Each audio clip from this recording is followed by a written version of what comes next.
Hi. So today is totally different, which was in 10 years ago.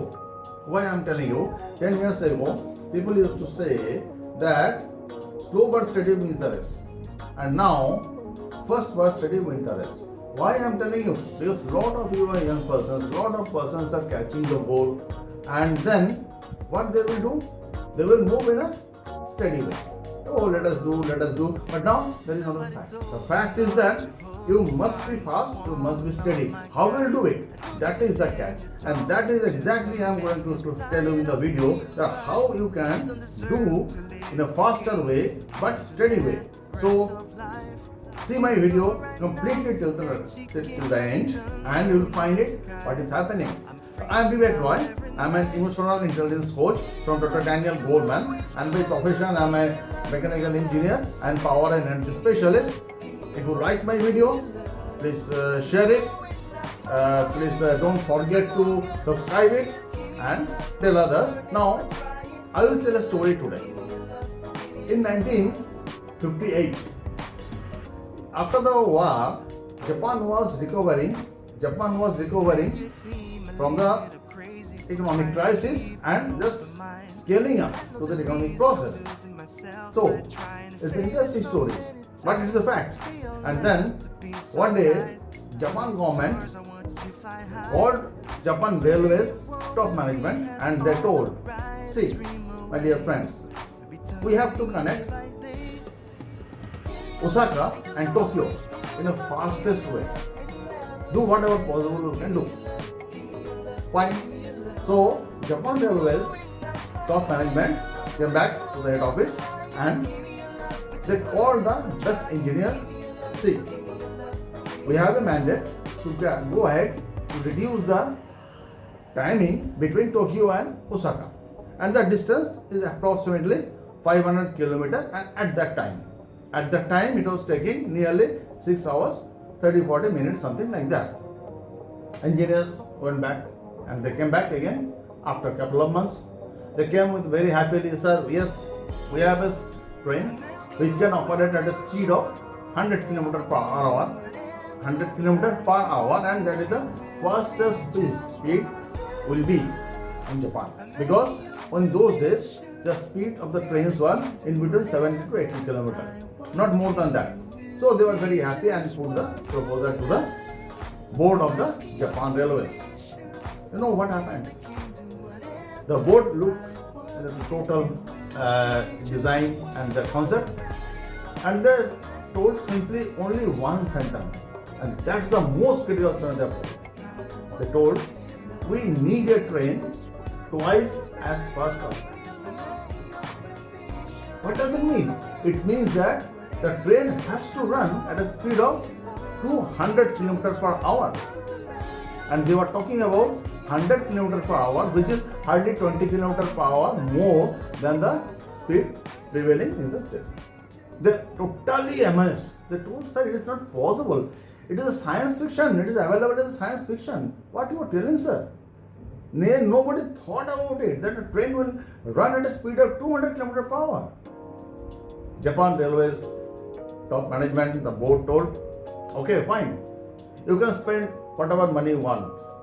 And we have a mandate from the government.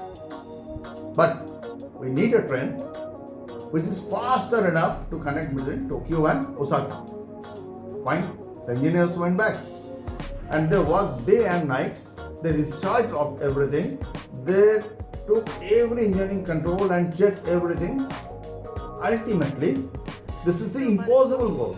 Seemingly impossible goal. Not possible at all. Ultimately, 6 years later, I am talking about 1958, 6 years later, 1964, the bullet train inaugurated during Japan Olympic, Tokyo Olympic, 1964. It is a world revolutionary thing that happened. A train operating at a speed of 200 km per hour. Now, what does it teach to all of us? It teaches two things. First thing, when you are thinking to achieve your goal, and operate at a speed which is hardly 10 to 20 km per hour more than your present speed to achieve your goal, you need a minor changes in the systems, right? In your life, in your style, in your working and in your concept. But when you are going to speed up double of your speed, like the speed of the train, so everything has to be changed. The track has to be changed. The track width has to be changed. The length has to be changed. The track has to be in right way.